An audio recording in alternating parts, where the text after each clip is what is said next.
एक सुनहरी सी सुबह होने ही वाली थी।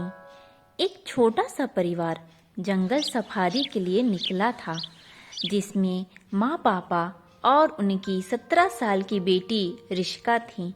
रास्ते में ऋषिका के पिता को एक घना जंगल दिखा, जहाँ पर एक छोटा सा बाघ का बच्चा था। वो बाघ का बच्चा गाड़ी को देखकर जंगल के अंदर भागने लगा। ऋषिका के पिता ने उस बाघ के बच्चे के पीछे गाड़ी घुमा दी। ऋषिका की माँ ने ऐसा करने से मना किया, लेकिन ऋषिका के पिता नहीं माने। कुछ ही दूर पर गाड़ी को खड़ा किया और उस बच्चे के पास जाकर फोटो खींचने लगे। ऋषिका की माँ भी गाड़ी से बाहर आकर अपने पति की फोटो उस बाघ के बच्चे के साथ दूर से ही खींचने लगी। ऐसा लग रहा था बाघ का बच्चा अपने परिवार से खो गया हो। बाघ का बच्चा जोर जोर से गुर्राने लगा। ऋषिका भी कार के अंदर अपनी कल्पनाओं में खोकर किसी का वीडियो मोबाइल पर देख रही थी। तभी अचानक उस बाघ की माँ वहां आ जाती है, जो पहले ऋषिका की माँ पर हमला करती है और एक ही झटके में ऋषिका की माँ को खत्म कर देती है। ऋषिका के पिता सामने दौड़कर गाड़ी की तरफ आते हैं। ऋषिका की नज़र अपने पिता पर पड़ती है, जिससे ऋषिका अपना मोबाइल कार में ही छोड़कर गाड़ी से बाहर आ जाती है। ऋषिका को कुछ समझ में नहीं आ रहा था कि उसके पिता ऐसे दौड़ते हुए उसके पास क्यों आ रहे हैं, हो क्या रहा है वहां पर। वो बाघिन ऋषिका की माँ को खत्म करके ऋषिका के पिता की तरफ दौड़ती है और ऋषिका के सामने ही वो बाघिन ऋषिका के पिता पर हमला कर देती है, उन्हें नोचने लगती है। कार की चाबी ऋषिका के पिता के पास थी, जो हमले के दौरान दब जाती है और कार लॉक हो जाती है। ऋषिका के पिता ऋषिका से कहते हैं, बेटा भाग जाओ भाग जाओ, पर ऋषिका को कुछ समझ में नहीं आता कि हो क्या रहा है। वो सपना देख रही है या हकीकत है। बस चारों तरफ खून फैला हुआ था और ऋषिका के पिता खून में डूबे हुए नजर आ रहे थे। ऋषिका कार को खोलने की कोशिश करती है, पर कार नहीं खुल रही होती है। तभी अचानक ऋषिका की नजर पड़ती है।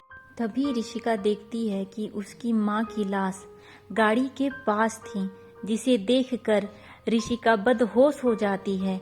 उसके पांव जैसे जम से गए हों और वो वहां से हिल नहीं पा रही थी। तभी उसके पिता जोर से चीखते हैं, बेटा भाग जाओ, बेटा भाग जाओ। और तब ऋषिका को होश आता है। वह दौड़ने लगती है, वो भागने लगती है। भागते भागते वो पीछे मुड़कर देखती है तो वो बाघिन जिंदा ही उसके पिता को नोच कर खा रही थी। यह दृश्य इतना भयानक था कि ऋषिका के पैर डगमगा से जाते हैं। वो गिरती है, फिर खुद को संभालती है और दौड़ती है। दौड़ते दौड़ते वो जंगल के अंदर घुसते चली जाती है और अंदर झाड़ियों के बीच बैठकर रोने लगती है। रोते रोते सिसकते क्या हो रहा था ऋषिका के साथ? क्या ये कोई डरावना सपना था या कोई बेहद दर्दनाक हकीकत? कैसे बचेगी ऋषिका? क्या होगा ऋषिका के? दर्दनाक सिसकियां और डरावनी चीख के साथ होश में आती है ऋषिका। होश में आते ही ऋषिका चीखने लगती है, चिल्लाने लगती है। उसे कुछ समझ में नहीं आता है कि वो क्या करे, कैसे करे, कहाँ जाए। ना दिन का पता, ना रास्तों का। तभी ऋषिका को पीछे से किसी की आवाज़ सुनाई देती है। वो कहता है कि शांत हो जाओ, सब ठीक है, सब ठीक है। तभी ऋषिका देखती है कि एक प्यारा सा लड़का जो ऋषिका को शांत करा रहा था। ऋषिका की चीख आंसुओं में बदल जाती है और उस लड़के को देखकर ऋषिका को अलग सा सुकून महसूस होता है। ऋषिका उठती है और पूछती है, कौन हो तुम और यहाँ? तब वह लड़का अपना नाम अशमक बताता है। वो बोलता है कि मैं यहाँ तुम्हारी मदद करने आया हूँ। तुम्ही ने तो मुझे मदद के लिए आवाज़ लगाई थी। तुम्हारी सिसकियाँ मुझे यहाँ तक खींच लाई। हमें यहाँ से जल्द निकलना होगा, इससे पहले कि रात हो जाए। ऋषिका को अशमक का चेहरा जाना पहचाना सा लग रहा था। वो मन ही मन सोचती कि कहीं तो देखा है मैंने इस लड़के को। कौन है ये? मैं क्या जानती हूँ इसे? फिर ऋषिका पूछती है, तुम्हें रास्ता कैसे पता? तुम यहाँ क्या कर रहे हो? अशमक जवाब देता है कि मैं यहाँ वीडियो बनाने आया था, लेकिन कुछ जानवरों ने मुझ पर हमला करना चाहा, जिससे भागते हुए मेरा सारा सामान खो गया और मैं रास्ता भटक गया हूँ। लेकिन अब मुझे ऐसा लगता है कि हम दोनों साथ में हैं तो रास्ता खुद ही मिल जाएगा। तुम चलोगी मेरे साथ? और अशमक अपना हाथ ऋषिका के सामने बढ़ाता है। ऋषिका को कुछ समझ में नहीं आता, लेकिन ऋषिका अपना हाथ अशमक के हाथ पर रखती है। दोनों एक दूसरे का हाथ पकड़कर आगे बढ़ने लगते हैं। जैसे जैसे ऋषिका आगे बढ़ती है, उसे अजीब सा एहसास होता है। उसे लगता है कि वो यहाँ पहले भी आ चुकी है। इन रास्तों को वो जानती है, वो इन रास्तों को देख चुकी है।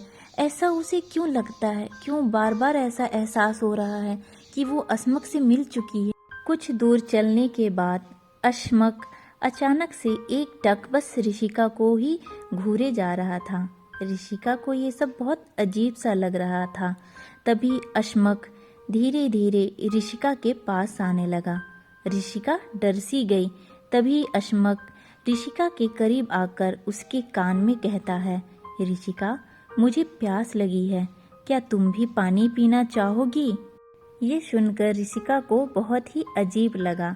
ऋषिका ने गुस्से से जवाब दिया, ये बात तो तुम मुझे दूर से भी कह सकते थे। इतनी पास आने की क्या जरूरत थी तुम्हें? अब से ऐसा कभी मत करना। प्यास तो कौन था अशमक?